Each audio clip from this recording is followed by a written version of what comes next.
এরকম রাস্তা যদি থাকে তাহলে চালানোর মজাটাই অন্য লেভেলের হয়ে যায়। আর বাইক যদি এরকম স্মুথ চলে তাহলে আর কি লাগে ভাই। দেখো যেমন রাস্তা তেমন আমার স্মুথ বাইক, আর চলছে ডাউন হিলে। তো hello everyone, welcome to my YouTube channel. তোমরা সবাই কেমন আছো? আমি প্রশান্ত বিশ্বাস, আর আমার কাছে আছে সিবি 125 হর্নেট। এ কেমন চলে ডাউন হিলে সেটাই দেখানোর জন্য তোমাদেরকে আজকে নিয়ে এসেছি নতুন একটা ব্লগে।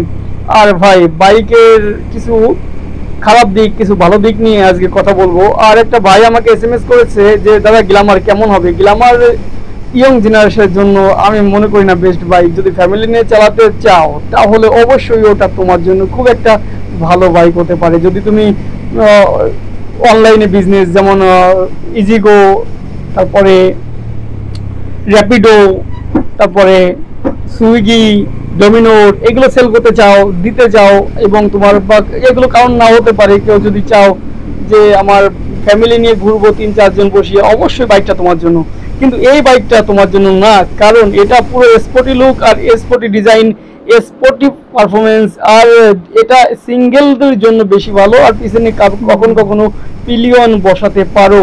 পিলিয়নে কমফোর্টেবল রাইড হবে, কিন্তু বেশি দূর হবে না ভাই। বেশি দূরে তুমি সেটা নিয়ে রাইড করতে পারবে না। হয়তো বা যদি ছেলে হয় তাহলে পারবে, মেয়ে হলে কিছুক্ষণ পরেই বলবে আমাকে নামিয়ে দাও, আমি একটু রেস্ট নিয়ে নিই, কোমর ব্যথা হচ্ছে। এটা মেন পার্ট। কিন্তু রাস্তা কেমন, তোমাদের বাইক চলছে কেমন, তোমরা অবশ্যই দেখে বুঝতে পারছো। বাইক এমন কোনো কমফোর্ট, এমন কোনো জিনিস নেই যেখানে কমফোর্ট দিচ্ছে না ভাই। আর বসে তো অলরেডি ভাই এই যে সিট না, হেভি সিট, হেভি। বসে কোনো থাকার নেই, সুস্থি নেই, কোমর ব্যথা নেই, মাথা ব্যথা নেই, গা ব্যথা নেই। শুধু বাইকে উঠলে মনে হয় ভাই এই পথ যদি না শেষ হয় তবে কেমন হতো, তুমি বলো তো।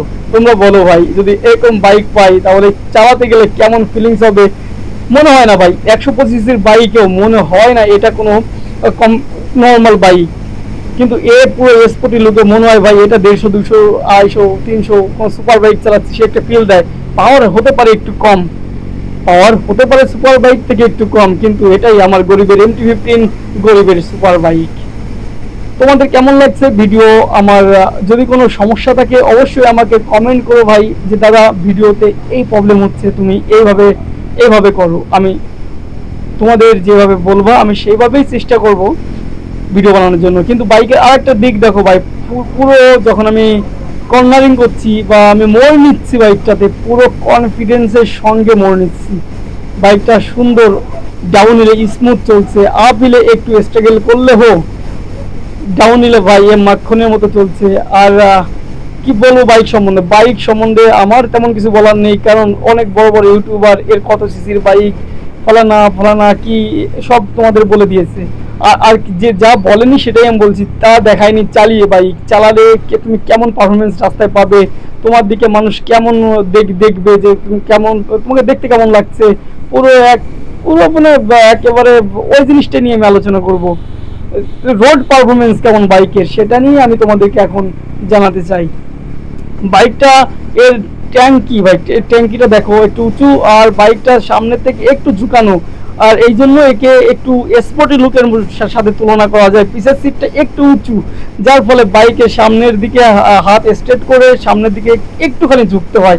আর এই ঝুঁকার কারণে তোমাকে পুরো ফিল দেবে সুপার বাইকের। আর ভাই বাইকে চালাচ্ছি, তোমরা দেখো কোনো নো ভাইব্রেশন, 80-90 নিয়ে যাচ্ছি ভাই, আরামসে বাইক চলছে। দেখো এখন 92, একটু সোজা রাস্তা পেয়েছি, একটু ভাগাই এখান দিয়ে, তারপরে আমি তোমাদের দেখাচ্ছি। ওই সোজা রাস্তা পেলে কার না ভাগাতে ইচ্ছে করে। আর বাইক তো সত্যি অসাধারণ, কখনো না বলছে না ভাই।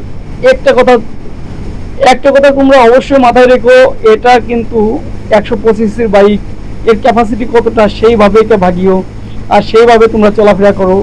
আমি তো বলবো ভাই এটা হাত ছেড়ে দিয়ে চালানো যায়, আর এক হাতে ওয়ান হ্যান্ড কন্ট্রোল করা যায়। এত হালকা ওয়েট, 124 কেজি ওয়েট ভাই। তুমি ভাবতে পারো কোন বাইকটা 124 কেজি ওয়েট, আমাকে কমেন্ট করো ভাই। 124 কেজির বাইক তোমাকে হোন্ডা ছাড়া আর কোনো কোম্পানি প্রোভাইড করে না। আর হোন্ডার ইঞ্জিনের ব্যাপারে তো আমি কোনো কথাই বলবো না, তোমরা অবশ্যই জানো। নতুন করে বলার কিচ্ছু নেই, শুধু রাইডের মজা নাও ভাই। আমার চালাতে অস্বাভাবিক ভালো লাগছে ভাই। এখানে একটু দেখো ভিড়ভাড়টা বেশি, কিন্তু এখানেও বাইকটা পুরো আমি 90-তে 80-90-এর মাঝে ধরে রেখেছি। কেমন লাগছে, কখনো একটু বেশি কখনো একটু কম, কিন্তু বাইকটি চালাতে অসাধারণ ফিলিংস, অসাধারণ পারফরমেন্স, অসাধারণ সব কিছু ভাই। লুকিং ওয়াইজ তো ভাই আমি কি বলবো, হাওয়াটা বেশি চলছে কিন্তু তার মধ্যে বুঝে নাও লুকিং ওয়াইজটা ভাই, তোমাকে যে দেখবে সে কখনো তো বলবে না যে ভাই এটা 1.5 সিসি বাইক। আর এই যে মিটারটা দেখতে পাচ্ছ যেখানে 96 93 লেখা, পুরো ক্লিয়ার দেখাচ্ছে ক্যামেরা না। আর ক্যামেরা তোমরা অনেকে প্রশ্ন করেছো দাদা ক্যামেরা কোনটা, ভাই GoPro 10, 12 না, GoPro 10 এরকম অস্বাভাবিক সুন্দর ভিডিও আসছে। আর ভিডিওতে শুধু একটা কথাই বলবো, যখন তোমরা বাইরে যাবে অবশ্যই সেফ চালাবে, কোনো উটকা পাটকা চালিও না ভাই। ছেলে পেলে অনেক আছে যারা এদিক ওদিক নিয়ে খাড়া টান দেয়, খাড়া টান বলতে তোমাদের এই 4B-তেই বোঝায়, কিন্তু এখানে ওর সঙ্গে তুলনা নেই। এটা 125 সিসি, 125 সিসির কথাই বলবো আমি, সুন্দর বাইক। আরেক ভাই আমাকে কমেন্ট করেছে দাদা KTM 125, ভাই ওর দামটা দেখ না ভাই, ওর দামের সঙ্গে তুমি কম্পেয়ার কর। কোথায় 1,80,90,000 টাকা বাইক চলে যাচ্ছে, আর কোথায় 1,12,000 টাকা বাইক, 1,20,000 টাকা 30,000 টাকা বাইক, ভাই 50,000 টাকার ডিফারেন্স পুরো। তারপরে মাইলেজ দেখ ভাই, তোর 125 মাইলেজ কত দিচ্ছে, আমার এটাই মাইলেজ কত দিচ্ছে ভাই 65+ আমি মাইলেজ পেয়েছি ফার্স্ট সার্ভিসিং এর আগে।